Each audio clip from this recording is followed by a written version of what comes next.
पाँच पांडवा त कहवा वशिष्ठ मुनि हो। बहिनी कहवा से हम शिवा मैया बालक गोदिया भरी दियनी हो। बहिनी कहवा से हम शिवा मैया बालक गोदिया भरी दिहनी हो।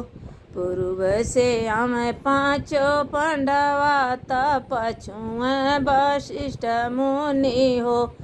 बहिनी दक्षिण से हम शिवा मैया बालक गोदिया भरी दिहनी हो। बहिनी दक्षिण से हम शिवा मैया बालक गोदिया भरी दिहनी हो।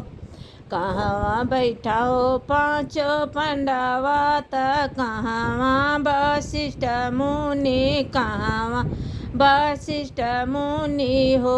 बहिनी कहवा बैठब शिवा मैया बालक गोदिया भरी दिहनी हो।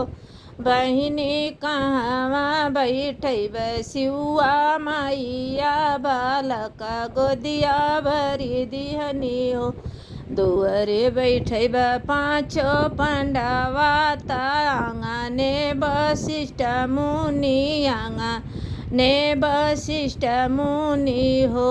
बहिनी आंगना बैठब शिवा मैया बालक गोदिया भरी दिहनी हो। बहिनी आंगना बैठब शिवा मैया बालक गोदिया भरी दिहनी हो। काऊ खी